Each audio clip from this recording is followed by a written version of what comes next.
할렐루야. 좋으신 우리 하나님, 신실하신 우리 하나님께 감사와 영광을 올려드립니다. 하나님의 말씀을 사모하고 이 자리를 기억하고 참여하는 우리 성도님들 진심으로 환영합니다. 우리가 사순절기 중에 마지막 한 주간 고난주간을 보내고 있습니다. 할 수만 있다면 금식하며 세상에서 즐기던 것들을 끊고 주님을 묵상하며 나의 신앙을 점검하며 나의 교회 생활, 영적 삶을 구석구석 살펴보며 이 뜻깊은 한 주간을 보내고 있습니다. 주님을 바라보며 열심히 기도하며 애쓰는 우리 성도님들께 우리 하나님께서 은혜 주시고 또 힘 주시기를 간절히 소원합니다. 부르짖는 기도가 응답되는 그런 큰 기쁨, 감사가 넘치시기를 바랍니다. 자, 오늘은 저희가 성경 인물편을 쭉 공부하는 시간인데 오늘은 특별히 이제 고난주간 중에 맞이했기 때문에 우리 주님께서 당하신 고난, 우리 주님께서 십자가를 지시고 몸소 예언되어진 그 말씀, 십자가 예언을 성취하신 우리 주님의 삶을 돌아보면서 고난주간에 관련된 말씀 살펴보려고 합니다. 지난 시간에 보내드렸던 유인물 참고하시고 펴놓으시고 제가 이제 잠깐 기도함으로 시작하도록 하겠습니다. 잠깐 기도하겠습니다. 하나님 아버지, 이 땅에 하나님의 어린 양으로 오신 우리의 그리스도 예수, 사람들이 무시하고 조롱하고 비웃다가 이내 로마 군병들이 휘둘리는 그 채찍에 맞으시고 사람들이 십자가에 못 박으라고 광기를 부리는 그 모진 시간, 그 아픔의 시간, 외로운 시간을 다 지나신 우리 주님, 십자가에 높이 달리사 그 생명 다하는 순간까지 하늘 아버지의 뜻을 온전히 다 이루시려고 최선을 다하셨던 나의 주, 나의 하나님, 고맙습니다. 그 은혜와 사랑으로 인하여 내가 살았고 우리가 오늘 여기까지 이룰 수 있었음을 고백합니다. 이제 하나님, 살아도 주를 위하여, 죽어도 주를 위하여, 우리가 사나 죽으나 내가 사나 죽으나 하나님의 것이요 하나님의 소유인 것을 믿고 이제 그리스도의 영광 위하여 살아가는 우리 모두가 되게 하여 주옵소서. 이 시간 고난받으신 우리 주님을 묵상하며 말씀을 살필 때에 우리의 마음판에 새겨주시는 귀한 시간 되게 하시옵소서. 인도자 되시는 우리 구주 예수님의 이름으로 간절히 기도드립니다. 아멘, 아멘. 자, 고난주간에 말씀 공부하는 중에 십자가를 통하여 몸소 그 삶을 통하여 예언되어진 말씀들을 다 이루신 우리의 그리스도, 우리 주 예수 그리스도 주님을 묵상하며 그분의 발자취를 잠시 살펴보고자 합니다. 제가 서론 부분을 먼저 간단하게 읽어보겠습니다.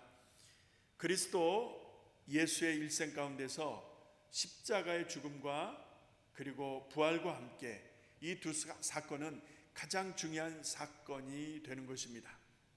여러분, 기독교라고 한다고 이렇게 표현한다고 했을 때 여러분 여러 가지로 설명을 할 수 있을 것이고 어떤 심볼릭한 그런 의미를 또 어떤 역사적인 사건을 그리고 어떤 대표성을 가진 인물들 이런 것들을 통해서 어떤 기독교적인 요소 이해하고 또 설명하고 할 수 있을 것입니다. 그러나 그 어떤 것들보다도 기독교의 가장 핵심은 십자가와 부활이라고 하는 이 사실을 여러분 믿고 계신 줄로 믿습니다. 자, 십자가와 부활과 십자가 이 두 사건을 빼면 기독교는 아무 의미가 없는 것이죠. 그 어떤 예전도, 그 어떤 행사도, 그 어떤 교리나 그 어떤 사람들의 수고나 노력도 다 의미가 없는 것입니다. 십자가의 죽음과 부활, 이것이 가장 핵심적이다라고 말씀을 드리면서 여러분 아신 대로 요한복음 3장 16절, 요한복음 5장 24절, 로마서 5장 8절, 고린도후서 5장 17절 이후에 나오는 말씀들을 우리가 보면 이 약속된 말씀들 다 이루시려고 그리스도이신 예수께서 이 땅에 어린 양으로, 하나님의 어린 양으로 오셨다는 사실, 그래서 이내 십자가에서 죽으시고 그러나 무덤을 활짝 여시고 죽은 자들 가운데서 부활의 첫 열매가 되신 이 부활 사건으로 이어지는 예수 그리스도의 놀라운 행보, 이것이 오늘 우리들에게 복음이다 이 말입니다. 이 세상이 들어야 될 복된 소식이다 이 말이지요. 그리스도께서 걸으신 고난의 길을 묵상하면서 우리가 사순절기를 보내고 있습니다. 특별히 마지막 한 주간 고난주간을 우리가 보내고 있는데, 보통 예루살렘 도성에 그 나귀 새끼를 타시고 입성하셨던 그 종려 주일이라고 보통 이해를 하지 않습니까? 그날로부터 우리 주님 부활하시기 바로 전날까지 보통 이 한 주간을 우리가 고난주간으로 이해를 합니다. 자, 무리들이 종려나무 가지를 흔듭니다. 그리고 그들의 겉옷을 펴면서 힘차게 외쳐 예수를 환영할 때에 호산나 호산나 호산나 호산나 주의 이름으로 오시는 이여, 호산나 호산나 외치던 그 사건, 그날의 그 사건을 우리가 이렇게 마음에 떠올려 보는 것입니다. 마음에 그려 보는 것입니다.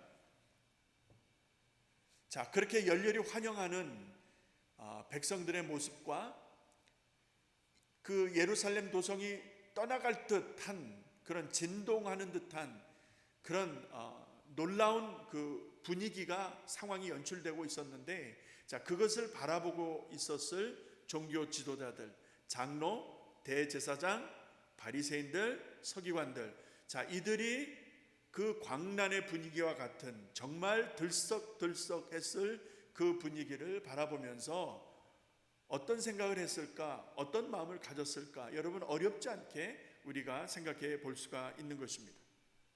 이내 저들은 하나가 됩니다. 서로 다른 생각, 다른 뜻을 가졌던 자들이지만 예수를 처형하고 예수를 도려내는, 예수를 제거하는 일에는 저들이 담합합니다. 야합을 한다 이 말이죠. 자, 그래서 십자가의 죽음, 십자가의 처형이 시작되는 그 사건이 있는 고난주간에 오늘 우리가 주의 말씀 행보를 살펴보는 것입니다. 초대교회 이후에 부활주일 전까지 40일, 여러분 그러니까 40일을 기준으로 했을 때 보통 제수요일을 근거로 해서 기준으로 해서 주일을 제외한 그 40일, 그 기간 동안 보통 렌트라고 하죠. 사순절 이렇게 표현하면서 우리 주님이 당하신 그 고난과 고통의 시간을 성도들이, 교우들이 깊이 묵상하면서 주님을 닮아가려는 경건의 삶을 힘썼던 그런 뜻깊은 절기였다라고 이해하시면 감사하겠습니다. 자, 오늘 본론에서는 크게 세 가지로 나누어서 구약에 예언되어진 그리스도 예수, 하나님의 어린 양에 대한 메시지가 성취되어지는 것 두 가지를 살펴보고요. 그 다음에 두 번째로는 그 예언되어지고 그리고 성취되어지는 과정에 그 핵심에 누가 있었는가? 바로 그 중심에 그리스도 예수께서 계셨다. 화목제물입니다. 희생제물입니다. 그리고 세 번째에서는 결국 그를 통하여 그렇게 희생제물이 되신, 십자가를 지신 희생제물 예수 그리스도를 통하여 우리가 누릴 수 있는 복, 우리가 누리는 은혜가 무엇인가 하는 것을 간략하게 나눠보고 이제 결론으로 마칠 것입니다. 자, 첫 번째, 구약에서 증거된 그 여러 예언들이 있지 않습니까? 그 예언들을 통하여 하나님께서 어떤 계획을 가지시고 어떤 구원의 역사를 어떻게 이루어 가실지를 우리에게 이렇게 보여주시지 않았습니까? 자, 그 말씀들이 구체적으로 성취가 되어진다. 여러분 뭐니 해도 이사야 53장을 빼놓을 수가 없겠지요. 선지자 이사야는 하나님의 어린 양 그리스도 예수께서 이 땅에 오실 때 왜 십자가를 지실 수밖에 없는가에 대해서 선지자 이사야가 증언하고 있는 메시지입니다. 53장 4절로 7절의 말씀을 보시게 되면 제가 5절부터 읽겠습니다. 그가 찔림은 우리의 허물을 인하며 그가 상함은 우리의 죄악을 인함이라. 그가 징계를 받음으로 우리가 평화를 누리고 그가 채찍에 맞음으로 우리가 나음을 입었도다. 우리는 다 양 같아서 그릇 행하여 각기 제 길로 갔거늘 여호와께서는 우리 무리의 죄악을 그에게 담당시키셨도다. 여러분, 왜 예수께서 십자가를 지셔야 됐는가? 선지자 이사야가 증언하는 것을 보면 5절에 우리의 허물 때문이다 라고 하는 말씀이 나옵니다. 영어로는 transgression이랍니다. transgression. 자, 이 말의 의미는 이 명사형으로 위반이라는 뜻이 있습니다. 위반하다, 동사형으로는 위반하다 혹은 위반, 이런 뜻이 있겠습니다. 그러니까 어떤 규정을 어겼다라고 했을 때 위반하다 이런 말을 쓰겠죠. 그러니까 우리의 허물을 인하며, 이 말은 우리가 규정을 어겼다 이 말입니다. 우리가 어떤 규정, 지켜야 될 규정이 있는데, 기준이 있는데 그것을 어겼다라는 것을 선지자 이사야는 우리의 허물 때문이다 라고 말씀합니다. 왜 예수께서 십자가를 지셔야 됐다고요? 내가 어겼다는 거예요. 여러분이 어겼다는 거예요. 무엇을? 지켜야 될 규칙을 어겼다는 거예요. 그것이 허물이라는 단어로 쓰여지고 있는 것을 볼 수 있습니다. 영어 성경에는 transgression. 첫사람 아담의 범죄 이후, 불순종 이후에 전 인류에게 파생되어진 이 불순종으로 인한 죄와 사망의 문제, 그렇죠? 그러니까 인생들이 아무리 선하게 노력을 하고 애를 써도 거룩하신 하나님의 존전에 이를 수가 없게 된 이 심각한 근본적인 문제를 그리스도이신 예수께서 오셔서 해결을 하시는데, 하나님이 보내신 하나님의 어린 양 그리스도 예수, 그가 십자가를 지시는 것은 바로 자격도 조건도 아무것도 없는, 다 상실해버린 인간들의 허물 때문이다 라는 것입니다. transgression. 우리가 법을 어겼습니다. 우리가 하나님의 말씀을 어겼습니다. 그 규정을 어겼다 이 말이죠. 여러분 동의가 되십니까? 나는 그런 적 없는데요. 나는 깨끗하게 살았는데요. 나는 무슨 잘못도 티켓 받은 적도 없는데요. 남에게 해를 준 적도 없는데요. 자, 우리가 생각하는 의라는 것은 여러분 도덕적인 윤리적인 의를 대단히 중요하게 생각을 합니다. 그리고 그 범주에서 벗어나기가 어렵다는 것이죠. 그러나 하나님이 말씀하시는 것은 그런 수준이 아니죠. 우리가 하나님 앞에서 어떤 허물이 있는지, 그리고 그 허물 때문에 예수께서 십자가를 지셨는지 선지자 이사야는 이사야 53장에서 증언을 하고 있습니다. 자, 두 번째로 넘어갑니다. 두 번째로 넘어가면 시편 기자가 그리스도 예수께서 십자가의 순환을 겪게 되시는데 그것을 어떻게 설명하고 있는가? 시편 22편에서 다음과 같이 말씀을 합니다. 12절 13절을 보시게 되면 많은 황소가 나를 에워싸며 바산의 힘센 소들이 나를 둘렀으며 내게 그 입을 벌림이 찢고 부르짖는 사자 같은 이이다 라고 되어 있습니다. 자, 보세요. 주변에 힘센 소들이 둘러싸 있습니다. 황소들이, 힘센 소들이 내 주변에 둘러 진을 치고 있는 거예요.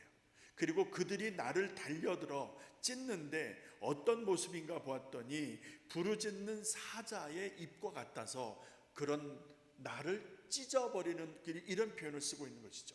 자, 부르짖는 사자, 굶주린 사자와 같이 달려들어서 찢어버리는 것이죠. 내 주변에는 온통 그 힘이, 강력한 힘을 가지고 있는 자들이 에워싸고 있고 그들이 달려들어 나를 찢기를 마치 굶주린 사자처럼, 울부짖는 사자처럼 그런 모습으로 달려들어 나를 산산조각 찢어버리는 듯한 이런 표현을 벌써 시편 기자를 통하여 증언하게 하신 우리 하나님. 자, 22편 12, 13절을 읽었는데요. 그 22편 1절을 보시게 되면은 이런 탄식이 나옵니다.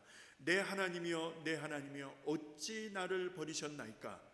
어찌 나를 멀리하여 돕지 아니하옵시며 내 신음하는 소리를 듣지 아니하시나이까? 엘리 엘리 라마 사박다니 나의 하나님 어찌하여 나를 버리시나이까?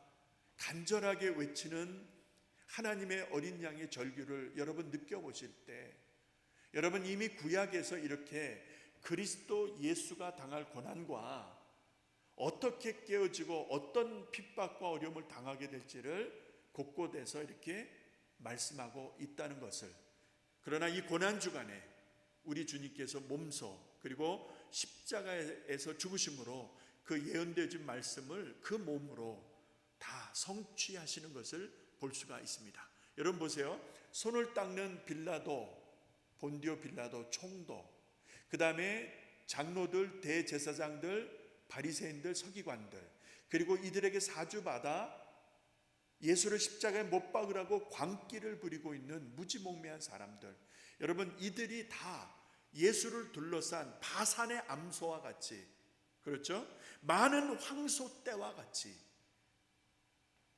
예수를 둘러싼 세상의 힘이고 권력이고 예수를 마치 굶주린 사자가 달려들어 찢어버리는 듯한 그런 기세로 예수를 십자가 처형으로 몰고 가고 있는 그 모습, 그 상황을 여러분 마음에 그려보신다면 하나님의 말씀이 정확하게 예언을 하고 있었던 것입니다. 자, 이 예언들이 그리스도 예수의 고난을 통해서 온전히 성취가 되고 있다는 것을 확인하게 되어집니다. 할렐루야. 참 우리 주님이 이런 험한 꼴을, 말로 형용할 수 없는 이런 아픔과 처절히 깨어지는 그 시간을 통하여 우리에게 예비하신, 또 우리에게 주시려고 하나님의 뜻을 이제 온전히 성취하시는 생명의 주인이신 우리 주 예수 그리스도, 얼마나 감사한지, 얼마나 죄송한지, 얼마나 부끄러운지 모르겠습니다. 자, 두 번째 단락으로 갑니다. 두 번째 단락은 아까 시편 22편에서 바산의 황소 들소와 같이 둘러싸서 예수를 찢어버릴 듯한 기세로 광기를 부리고 있는 이 모습에서 두 번째 단락은 화목제물이신 예수를 말씀드리겠습니다.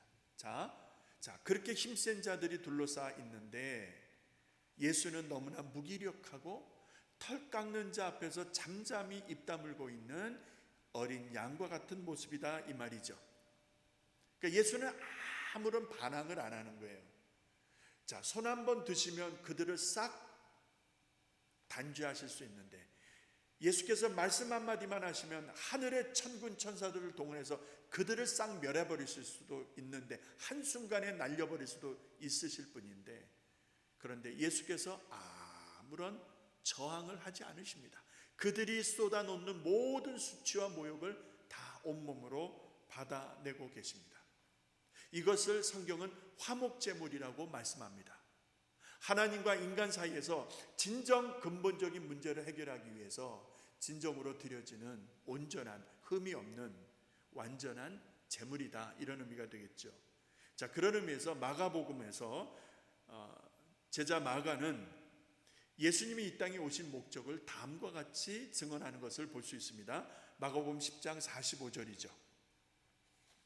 워낙 유명한 말씀이니까 여러분 다 암송하시는 줄 압니다. 인자가 온 곳은, 자, 섬김을 받으려고 오셨습니까? 아니죠. 섬김을 받으려는 것이 아니라 섬기는 것이고, 그리고 도리어 당신의 자기의 목숨을 많은 사람들을 위한 대속물로 주려고 오셨다라는 것을 말씀하고 있습니다. 그러니까 예수님이 왜 오셨어요? 대속물로 주려고. 그러니까 우리는 살기 위해서 태어났고, 살기 위해서 먹고, 살기 위해서 돈을 벌고, 살기 위해서 행복을 추구하는데, 예수님은 이 땅에 왜 오셨어요? 왜 태어나셨어요? 죽으려고 오셨다 이 말이죠. 누군가의 죗값을 지불해 주려고. 그 누군가가 누구냐 이 말입니다. 여러분과 제가 아니냐는 거예요. 우리가 아니냐 이 말입니다. 우리를 위하여 우리가 지불해야 될 값이 있는데, 그 값을 대신 지불하고 계시는 예수 그리스도, 그것을 마가는 대속물이라는 단어를 쓰고 있습니다. 대속물로 주려고 영어로 ransom이라고 됐습니다. ransom, 영어로 ransom이라는 말은 몸값이라는 뜻입니다. 몸값. 자, 어떤 명사형으로는 이렇게 몸값, 어떤 한 노예의 몸값 이렇게 이해하면 되겠고요. 이것이 동사형으로 쓰게 되면은 지불하다, 배상하다 이런 뜻입니다. ransom. 자기를 많은 사람들의 랜섬으로 주시려고 오셨다. 예. 몸값을 지불해 주시기 위해서, 살려주시기 위해서 대신 그 값을 지불하시기 위해서 오셨다 이 말이죠. 얼마나 감사합니까? 내가 돈이 없어서 쩔쩔매고 있을 때 누군가가 나를 불쌍히 여겨 대신 그 값을 지불해 줬다면, 여러분 그 대신 지불해 준 그 사람에게 내가 얼마나 고맙겠습니까? 그렇지 않아요? 입 싹 닦으면 안 되죠. 내가 먹을 것 안 먹고 입을 것 안 입고 안 쓸 거 안 써가면서 모아서 정성껏 모아서 하루속히 갚아야 되는 것이죠. 그래서 여러분 빚을 지는 건 아닙니다. 어쩔 수 없이 빚을 졌더라도 반드시 빚은 속히 갚아야 되는 것입니다. 우리 주님께서 그 죄값, 그 빚을 탕감해 주시기 위해서 그 몸 자체를 다 내놓으신 것을 보시기 바랍니다. 당신을 위해서는 아무것도 안 하셨어요. 예수께서 당신 자신을 위해서는 무엇을 하셨습니까? 아무것도 안 했잖아요. 맞았어요. 때리면 맞았어요. 욕하면 욕을 다 받으셨어요. 침 뱉으면 침 뱉음을 다 받으셨다 이 말입니다. 당신을 위해서는 어떤 방어도 대항도 안 하셨어요. 그런데 우리를 위해서 가장 중요한 생명을 내어놓으셨다는 이 사실을 여러분 간과해서는 안 됩니다. 많은 사람들을 위하여 대속물로 주셨다라고 마가복음 10장 45절에서 말씀하잖아요. 여기서 우리가 하나 짚고 넘어야 될 것은 모두를 위하여 대속물로 오셨다라는 표현이 아니라 많은 사람들을 위한 대속물이다라고 되어 있습니다. 그러니까 예수님의 십자가가 많은 사람들을 위한 몸값으로 지불되어졌다라고 되어 있는데, 그러면 많은 사람들이라고 하면 전부가 아니라는 뜻입니다. 만약에 100명이 있다라고 하면 이 많은 사람이 80명이 될지 90명이 될지 내가 알았노? 모르겠어요. 그러나 전체 100명은 아니다 이 말입니다. 100명 중에 일부입니다. maybe 어쩌면 70명이 될지 80명이 될지 모르겠습니다. 자, 80명이라고 가정을 한다면 나머지 20명은 예수께서 당신의 몸을 ransom 몸값으로 내놓으셨는데 그거의 혜택을 받지 못한다 이 말입니다.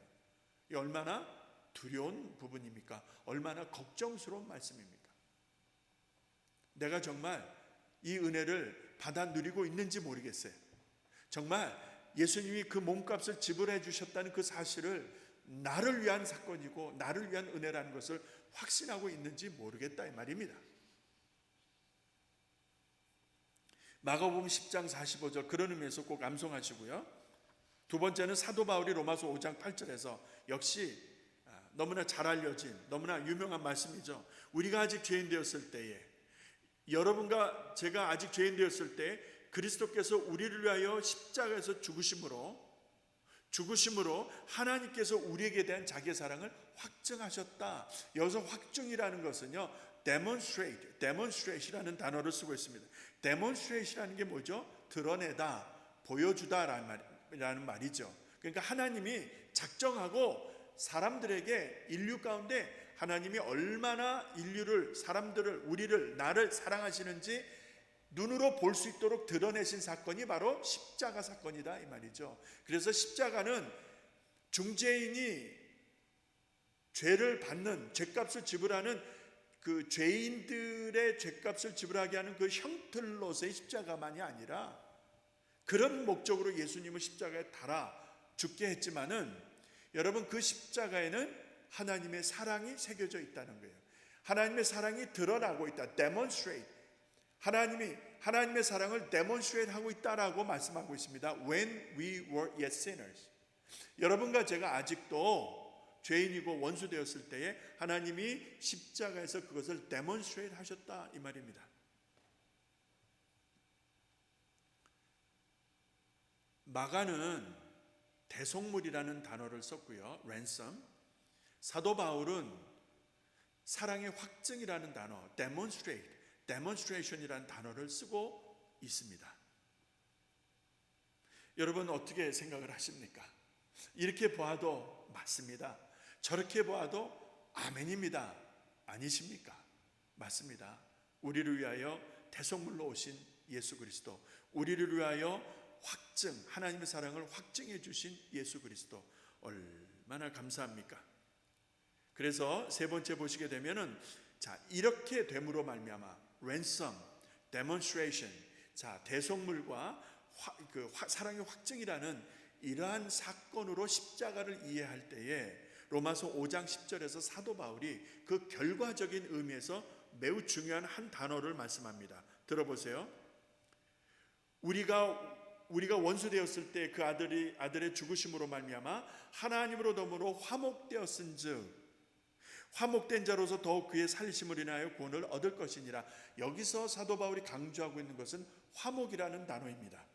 에베소서 2장 16절로 18절에도 화목하게 하려고 원수된 것을 십자가로 소멸하셨다라는 표현을 또 강조하고 있는 것을 보니까, 보세요.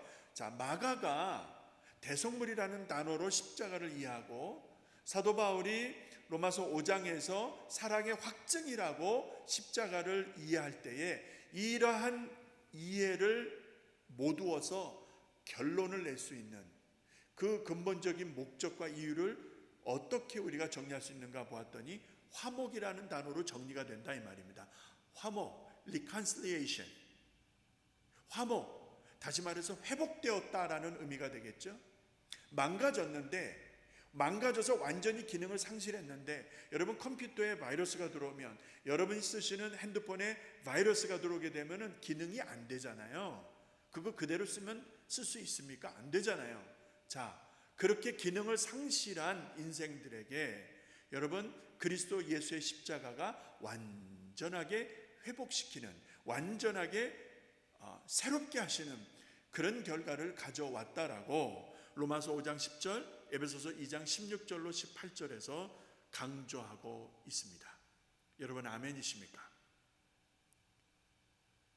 이 화목이라는 단어는 다른 말로 화해 or 화목, 그러니까 진노하시는 하나님과 죄악된 인간 사이에서 그리스도 예수께서 죽으신 십자가는 이 둘을 다 합하게 하는, 하나님과 인생들을 다시 하나 되게 하는, 에덴의 영광을 회복하게 하는 근본적인 치유와 회복을 말씀하는데, 그것이 바로 십자가라는 거예요. 십자가, 주님의 고난이라는 거예요. 할렐루야, 얼마나 감사한 일입니까? 이것이 바로 복음이라는 거예요.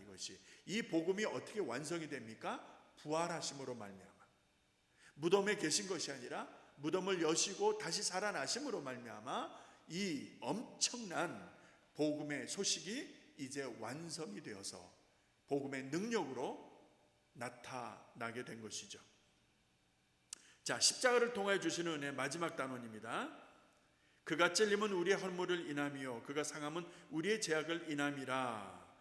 선지자 이사야는 그리스도 예수의 십자가를 통해 우리가 얻을 수 있는 복이 무엇인가, 이사야 53장 5절에서 그가 찔리고 그가 상하고 그가 징계를 받는 것을 쭉 말씀하면서 이렇게 요약을 합니다. 우리가 평화를 누리고 우리가 나음을 입었도다. 우리가 평화를 누리게 됐고, 아까 말씀드렸죠, 화평이라는 단어와 같은 의미가 되겠습니다. 하나님과 내가 다시 회복되었다는 거예요. 이것을 평화, 화평이라고 한다면 여러분 이것은 근본적인 치유를 의미합니다. 회복을 의미하는 것이죠. 그래서 그가 찔림은, 그가 상함은, 그가 징계를 받음으로, 그가 채찍에 맞음으로 내가 나음을 입었도다. 할렐루야. 육신의 질병뿐만 아니라 하나님과 나 사이에 끊겼던 근본적인 관계가 다시 회복되어지는 역사가 그가 채찍에 맞으심으로, 그가 찔림으로, 그가 상함으로 내가 그 혜택을 누리게 되었다 이 말이죠. 할렐루야. 이것을 마태복음 27장에서는 다음과 같이 시각적으로 설명하는데, 예수께서 십자가에서 죽으실 때에 성소와 지성소 사이에 있는 휘장 있죠. 휘장, 커튼 같은 게, 커튼. 그러니까 지성소 안에 아무나 못 들어갔습니다. 1년에 한 번 대제사장이 규례에 따라 원칙대로 예를 갖추고 정말 조심스럽게 들어갈 수 있었던 그곳, 아무나 들어가면 죽습니다. 즉사하는 거예요. 그렇다면 그곳을 들어갈 수 없던 그곳을 예수 그리스도께서 십자가에서 죽으실 때 그 휘장이 위에서 아래로 찢어졌다 그래서 둘이 되었다는 거예요. 이 사건이 담기고 있는, 그러니까 휘장이 위아래에서 찢어지고 둘이 되었다, 두 조각으로 나뉘게 되었다라고 하는 마태복음 27장 50절 이후의 말씀을 히브리서 기자는 히브리서 10장에서 다음과 같이 해석을 합니다. 그러므로 우리가 예수의 피를 힘입어 성소에 들어갈 담력을 얻었나니 그 길은 우리를 위하여 휘장 가운데 열어놓으신 새롭고 산 길이요 휘장은 곧 저의 육체니라. 할렐루야.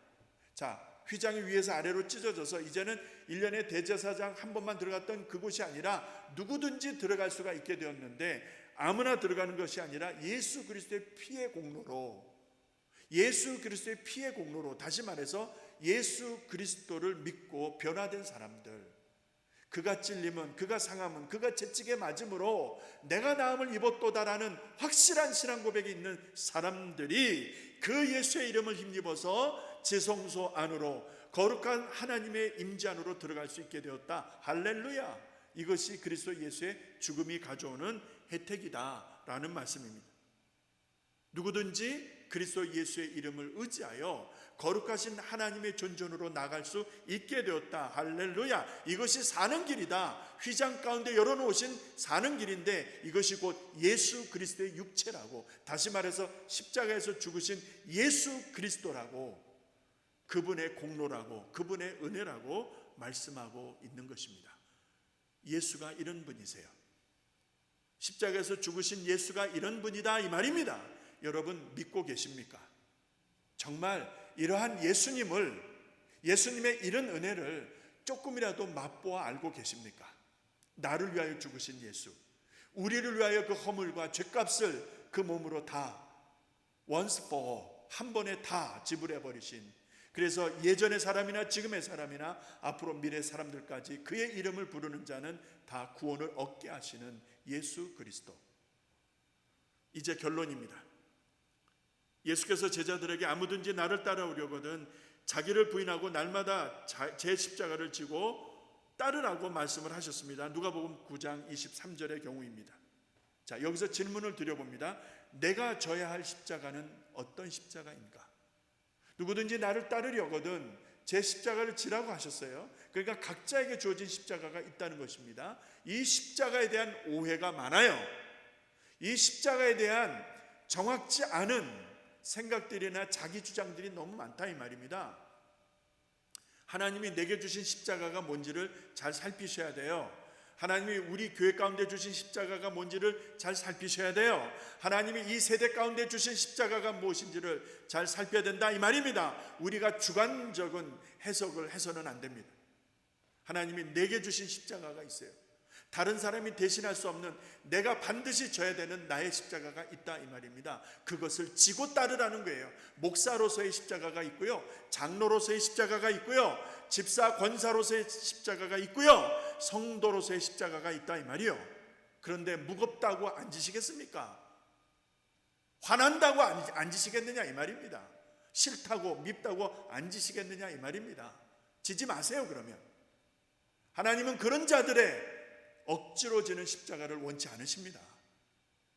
구레네 시몬은 억지로라도 십자가를 지고 힘들어하시는 우리 예수님에게 조금이라도 섬김의 기회가 되었었다고 한다면 그나마 그것이 얼마나 의미가 있겠나 생각해 보지만, 오늘 내게 주어진 십자가를 무겁다라고 불평하면 여러분 구레네 시몬에다 비유할 수 있겠습니까?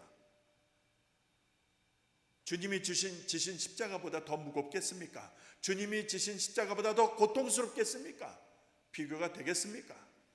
우리는 너무나 불평을 많이 합니다. 우리는 너무나 원망을 많이 합니다.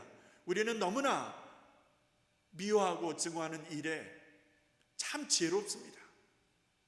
내 십자가를 지고 나를 쫓으라 했을 때 여러분 할 말 다 하면서 예수 못 믿습니다. 하고 싶은 거 다 하면서 예수 못 믿습니다. 하고 싶어도, 말하고 싶어도, 여러분 주의 나라와 영광을 위하여 성령님이 내 마음을 탄식하며 두드리실 때 순종하고 자제하고 억제하고 모든 것이 가하나 모든 것이 유익한 것이 아닌 것을 믿고 잠잠히 나의 십자가, 우리의 십자가를 지는 그런 성도들이 있을 때 여러분, 그곳이 하나님의 나라가 될 것이고 그곳에서 복음의 능력이 나타나게 될 것이고 그곳에서 놀라운 하나님의 역사가 불일듯 일어나게 될 줄로 믿습니다. 예. 마지막 두 번째, 갈라디아서 2장 20절 다 암송하시죠? 내 안에 그리스도께서 사셨습니다. 내 안에 내가 없어요. 이제는 나는 죽었어요. 그렇다면 내 안에 그리스도께서 사시는 거죠. 그렇죠? 내가 그리스도와 함께 십자가에 못 박혔나니 그런즉 이제는 내가 산 것이 아니요 내 안에 그리스도께서 사신 것이다. 이제 내가 육체 가운데 사는 것은 나를 사랑하사 자기 몸을 버리신 그리스도이신 예수, 그분을 믿는 믿음 안에서 사는 것이라. 할렐루야. 이것이 갈라디아서 2장 20절의 핵심이라면 내 안에 계신 그리스도, 그분이 원하시는 삶을 살아드리는 것이 여러분과 제가 마땅히 살아야 될 삶이 아니냐 이 말이죠. 그분이 원하시는 삶의 열매, 그것을 맺기 위해서 오늘도 내일도 부지런히 믿음의 길을 걷는, 쉬지 않고 믿음의 길을 걷는 우리 사랑하는 성도들이 되어야 될 줄로 믿습니다. 주님이 기뻐하실, 주님이 기뻐 받으실 그 열매, 복된 우리의 삶을 통하여 풍성한 열매가 맺어지기를 주의 이름으로 축원합니다. 이 일을 위하여 우리 주님이 이 땅에 오셨고 십자가를 지셨어요. 털 깎는 자 앞에서 잠잠했던 양과 같이 그 입을 열지 않으셨어요. 상대적으로 우리는 말들이 많아요.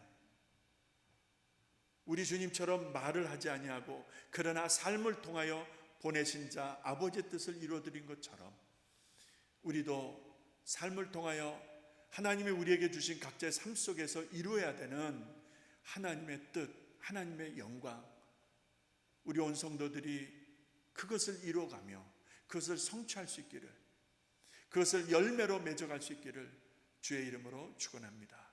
할렐루야. 고맙습니다. 자, 오늘은 수요일이죠. 이제 이틀 지나고 금요일이 되면 금요일 저녁에 8시에 본당에서 저희들이 기도회로 성금의 예배로 잠시 모일 것입니다. 저 순서를 간단히 해서 잠시 우리가 말씀 듣고 기도하는 시간 갖는데, 주님 죽으신 그날을 기념해서 우리 성도들이 모여서 기도하고 함께 부르짖기를 원합니다. 여러분 할 수만 있다면 우리 본당에 모여서 같이 기도할 수 있기를 바랍니다. 오시는 분들은 금요일 참석을 꼭 카톡으로 알려주시고요. 그래서 인원이 혹 많은 경우에는 다른 장소를 우리가 준비를 해야 되니까 그렇게 아시고 여러분 협조해 주시기를 바랍니다.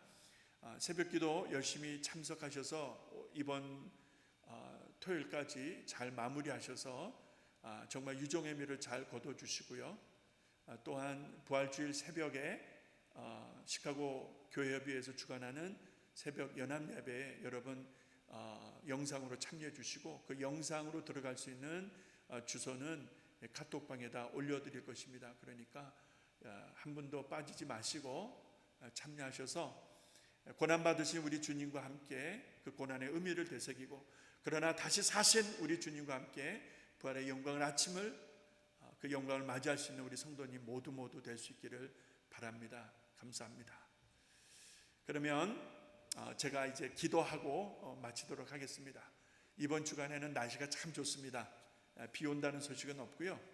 날씨가 보통 60에서 70도를 오가니까 모처럼 밖에 좀 나가셔서 바람도 좀 쐬시고 산책도 좀 하셔서 삶의 어떤 활력을 좀 가져보시기를 바랍니다. 기도하겠습니다. 아버지 하나님, 고난받으신 우리 구주 예수 그리스도, 우리 주님을 묵상하며 주님이 왜 십자가를 지셔야 했는지, 그 십자가의 의미가 무엇인지를 잠시 살펴보았습니다. 우리 각자에게 주신 십자가, 우리 각자에게 주신 그 십자가를 지고 따르라 하신 우리 주님의 말씀을 따라 겸손하게, 그러나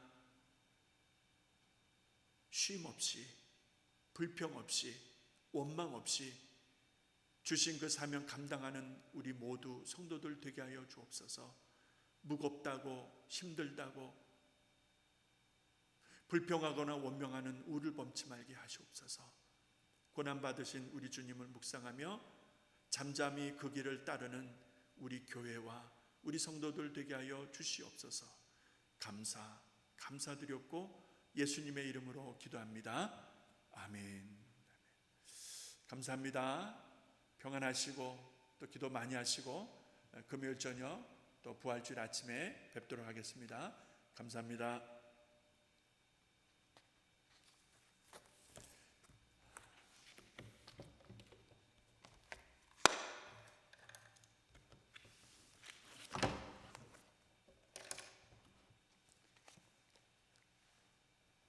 목사님, 할렐루야, 할렐루야, 아멘, 아멘.